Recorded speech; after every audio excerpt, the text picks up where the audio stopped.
friends, welcome back to my channel. Today we are going to be doing a bookish day in the life vlog.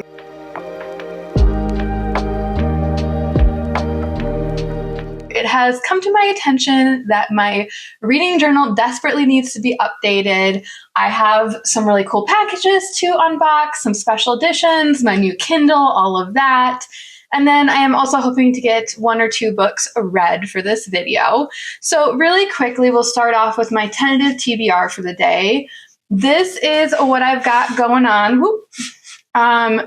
All of these are from my April TBR. Will I read all 3 of these books in this video? No, definitely not. We do not have enough time in the day. It is already noon. I've spent the morning doing highly productive things just for my life. But now I'm officially free to do bookish things. So that is what we are going to be doing. But I'm hoping I can get 2 of these completed. I have the Bridge Kingdom in audiobook, and then I'm hoping to get 1 of these 2 read. Probably the 7-Year Slip, because it's literally half the page count of All Roads Lead Here, but we shall see. Here's to hoping. And then I will listen to the Bridge Kingdom in the background of anything that, requires hands-free. But that is our TBR for today. And then here is our lovely stack of packages that I'm super excited to unbox for you guys.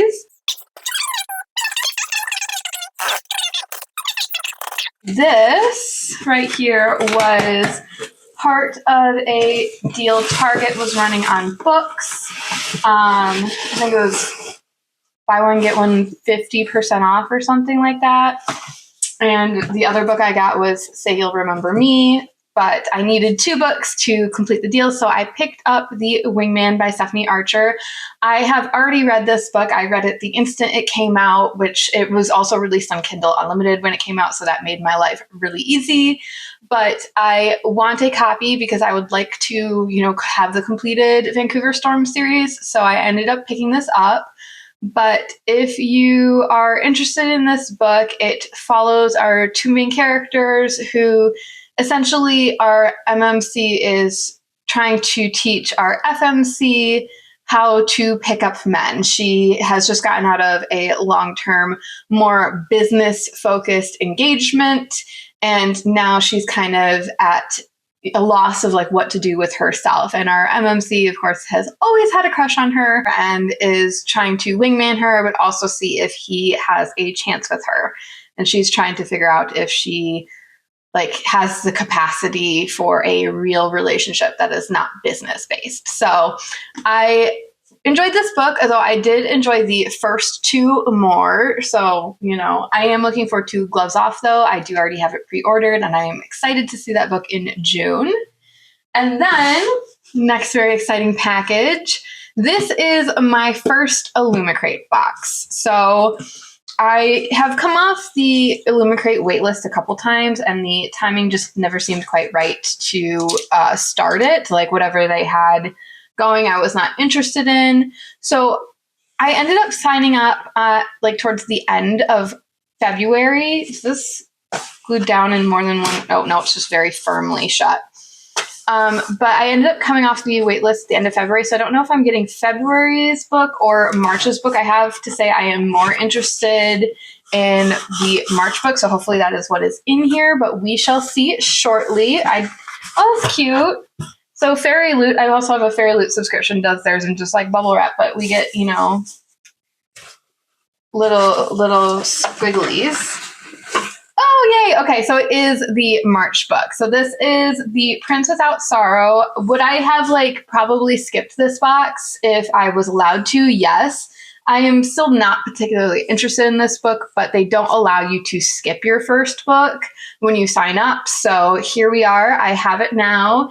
But I am excited to have this subscription. I also recently ordered the special editions for the Lioness Quartet by Tamora Pierce. So when those books come, I will be sure to unbox them on this channel. But regardless, I am excited. Bean is very excited about this box. I don't think you guys can see him, but he is investigating thoroughly. So this is our second book in this haul. And then, excuse me, sir. If you're interested in this box, you can have it later, but not right this second. And then we have a very, very, very exciting box. I did a bad thing. You guys, but I have zero regrets about this bad thing. So let us open it up. You guys, if you watched my February reading wrap up, I went on a whole tangent about how I didn't like any of the covers, like traditionally published covers for the Crimson Moth or Heartless Hunter or whatever you want to call it, when I was reviewing Rebel Witch.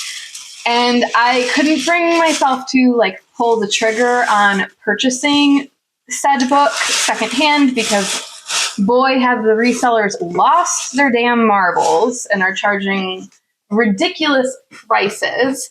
But I found one that was semi-reasonably priced and I could not resist. So I officially own a Fairy Loot copy of the Crimson Moth. I am so, so happy. My bank account cries a little bit, but I can live with that. So if you have not seen this copy before, look at how pretty. And then the gorgeous end papers. Also, the naked hardback, so pretty. So pretty. And then, like I said, look at those end papers. Are you joking me? I think the end papers are identical. They are, but still. And then the sprayed edges are also gorgeous. So I am thrilled to finally own this book. I was so bummed that it took me so long to come off Fairy Loot's waitlist. If you have any interest in a Fairy Loot subscription, it usually takes about a year to get off their waitlist. So sign up sooner rather than later. You're not going to be on the hook for it for quite a while. But that is a very, very exciting package. And then our last box is my new Kindle. So I've never owned a Kindle. I have had the Kindle app on my phone.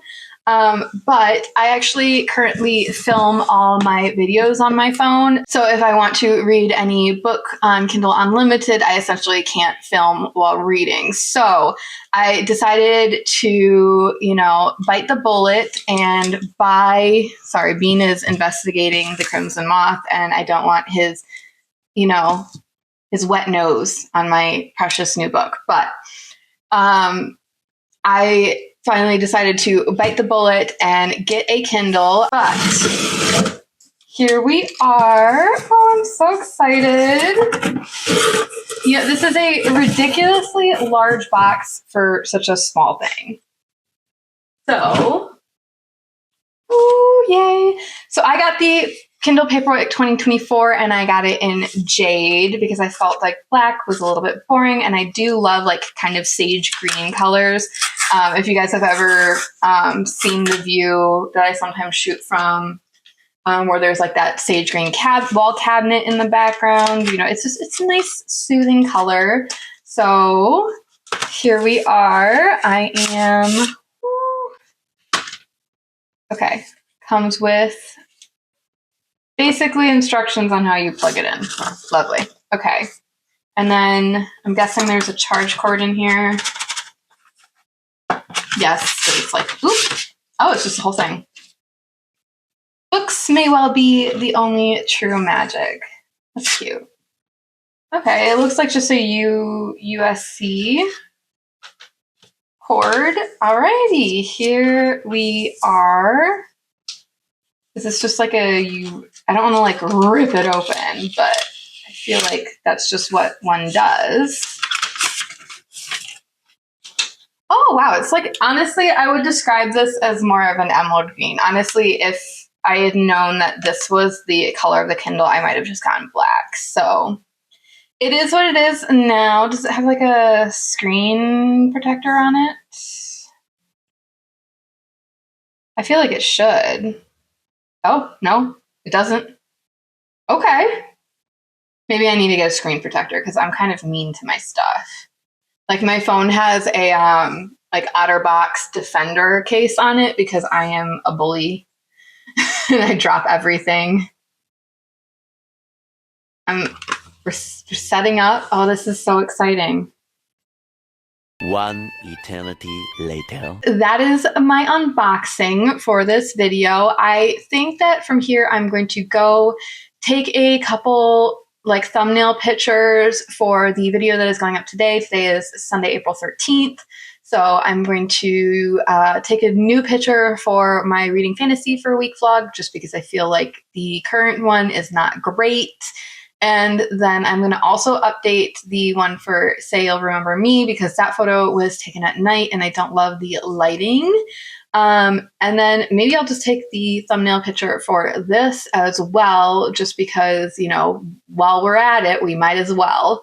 And then from there, I think I'm going to maybe walk to the library and pick up my hold. I put a hold on Watermoon and it has finally come in. So I think I'm going to run down to the library and pick that up. I might take you guys with me. That would be, if I do it, my first time filming in public. So I don't know if I'm going to follow through on that. I still might be a little too,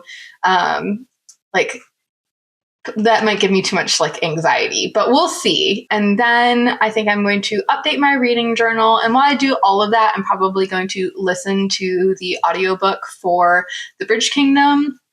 And then once I have like kind of run all my errands, I'm going to go ahead and pick up probably the 7-year slip.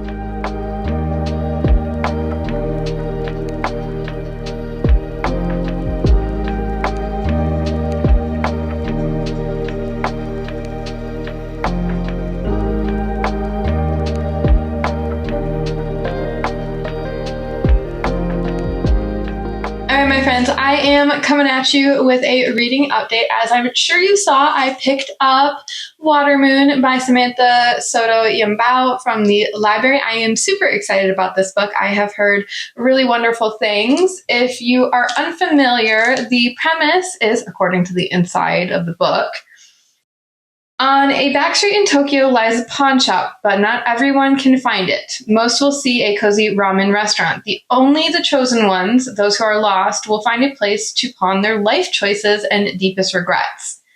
Hana Ishikawa wakes on her first morning as the pawn shop's new owner to find it ransacked, the shop's most precious acquisition stolen, and her father missing. And then into the pawn shop stumbles a charming stranger, quite unlike its other customers, for he offers help instead of seeking it. Together they must journey through a mystical world to find Hana's father and the stolen choice by way of rain puddles, rides on paper cranes, the bridge between midnight and morning, and the night market in the clouds.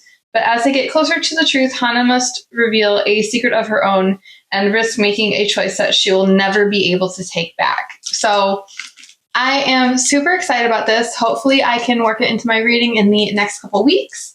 But with that being said, other reading updates. I am almost done with The Bridge Kingdom. This is a reread for me, which is why I didn't do a halfway check-in for you guys.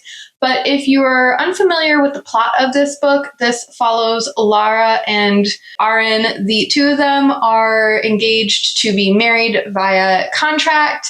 Their kingdoms forged a peace treaty 15 years ago, and one of the provisions of that was that the king, or Aaron, when he came of age, would marry a princess of Merdrina, or, Lara. So Lara, however, is raised to be a spy and an assassin. Her father, or the king of Merdrina's goal, is to be able to infiltrate and conquer the Bridge Kingdom, or Ithacana, Aaron's kingdom. And the reason that he is interested in the Bridge Kingdom is because in this world, the geography is set up so that the two major continents are connected by a chain of islands, and the bridge runs across those islands. And so all trade between the two continents runs across the bridge and therefore goes through Ithacana, and then Ithacana taxes those goods. So the thought here is that the bridge is obviously a highly strategic thing to hold, and it is thought to have made Ithacana highly, highly wealthy. So Lara is sent as a bride to Ithacana to essentially spy and pass information back to Merdrina in order for Ithacana to be conquered. And of course, she and Aaron have a attraction from the beginning. However, they are both highly suspicious of each other. She's been taught that the Ithacanans are very greedy and have no mercy and are the reason that her people are suffering. And he is highly suspicious that she is a spy and will kind of be the undoing of his kingdom. So they are very much attracted to each other, but also very much questioning each other's loyalties. And, the crux of this book is essentially, will Lara sell out Ithacana to her father? So if you have any interest in it, I would highly suggest you pick it up. And then from here, I plan on listening to the rest of the audiobook for The Bridge Kingdom as I update my reading journal. And then after that, I think I'm going to spend the evening reading the 7-Year Slip. So I think the next time I will talk to you guys with a reading update is when I am about halfway through this book. But I do anticipate I will be able to finish this book tonight. So I will update you guys when I have thoughts and feelings on this book. I may do a voiceover for the reading journal if I feel after watching the footage that there's something worth saying. But if not, you guys will just get a montage of me catching up on all of the pages that I have failed to update since, I think, February.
So my evening is winding down. I have taken off my makeup and gotten comfy, but I am coming at you guys with some reading updates. I have officially finished my reread of The Bridge Kingdom, and this book still holds water. I am going to once again rate it 5 stars.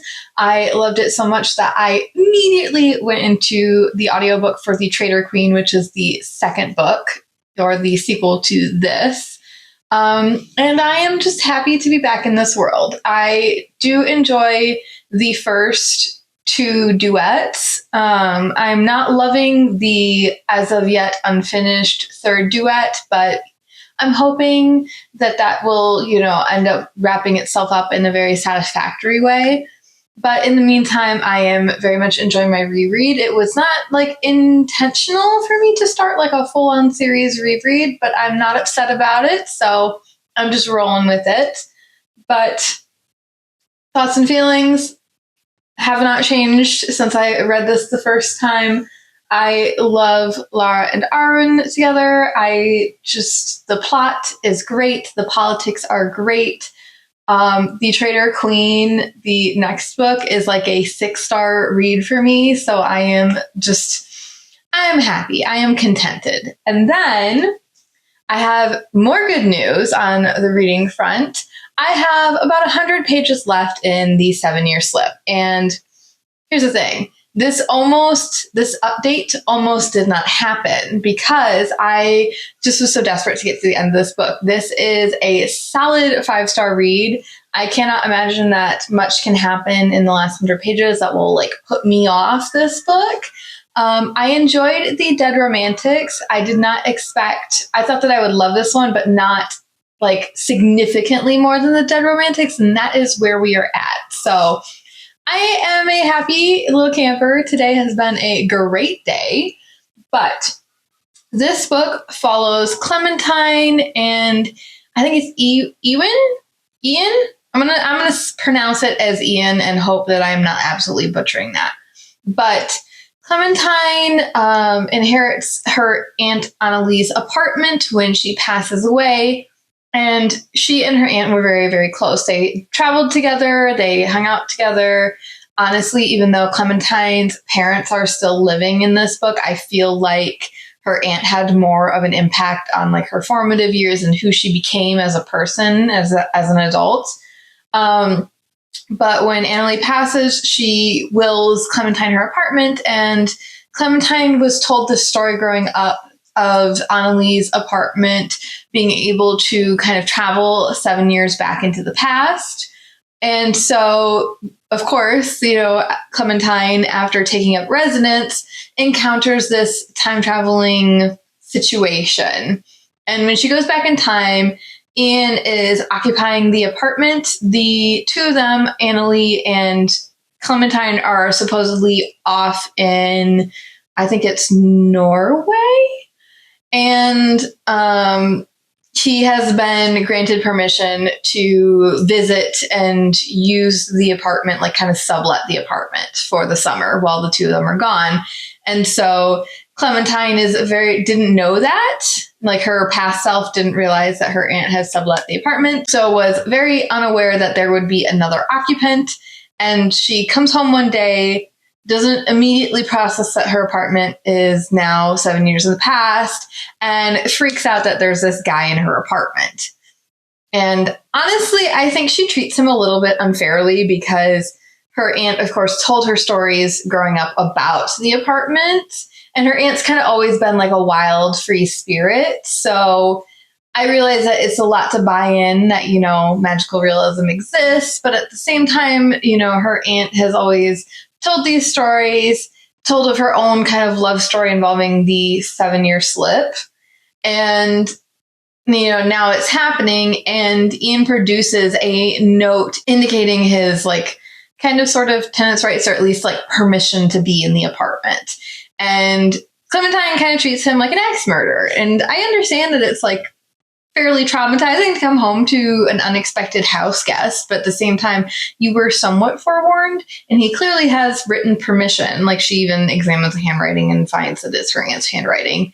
So I feel like she was a little unfair to him in the beginning, a little suspicious. But the two of them end up like agreeing to cohabitate for the weekend, and things proceed from there. They have very much a connection, but Clementine is trying to abide by her aunt's number 2 rule of living in that apartment. Number 1 being take your shoes off when you enter, and number 2 being don't fall in love while you're in that apartment, because, if there's a 7-year gap, kind of sort of, between you two, that would make an actual relationship a little bit difficult. So I am eating this story up. I kind of thought that the story would be told where whenever she comes home for like the weekend, they would be living together. But instead, we're kind of getting like moments where she's skipping back into the past, and then they are meeting and interacting in the present. And it's kind of wild because it's clear that he has more knowledge about their relationship than she does, because she is still like present day her is still meeting him and interacting with him and like getting to know him and falling in love with him, and present day him is aware of pretty much most of their history. So it is kind of an interesting dynamic, and kind of talks about like the Ouroboros of time travel of like, oh, if this happens, if like I alter the flow of time, does that change the present, and who remembers the present? So it's very interesting. Well, like I said, I had to force myself to put this book down with 100 pages left so I could give you an update. But I am dying to get back to this book, so I will check in with you when I am done. And we will be wrapping up our bookish day together. But I've had a wonderful day. I hope that you guys have enjoyed watching so far. And I will see you in probably like an hour.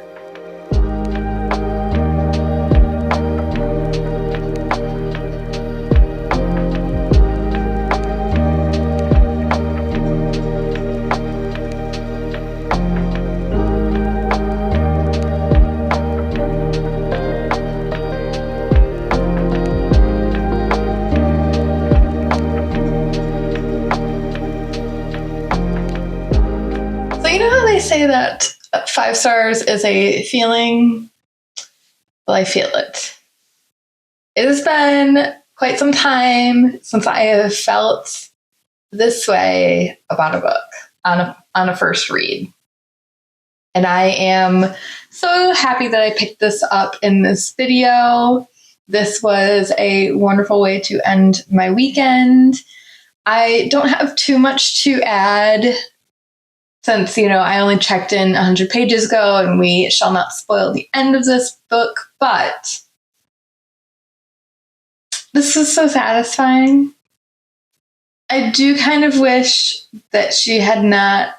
It seems like she might have sold the apartment in the end. I kind of wish she hadn't, but beyond that, I'm so happy. This was great. This was great. I love the fact that they both kind of found their professional callings and worked their way back to each other, even though it was the right person in the right place, just the wrong time.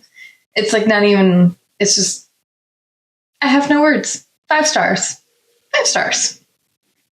But with that being said, that is the end of today's video. I hope that you enjoyed it. If you did, please give it a thumbs up. If you'd like to stick around for a while, please subscribe. Either way, I appreciate you joining me. Bye!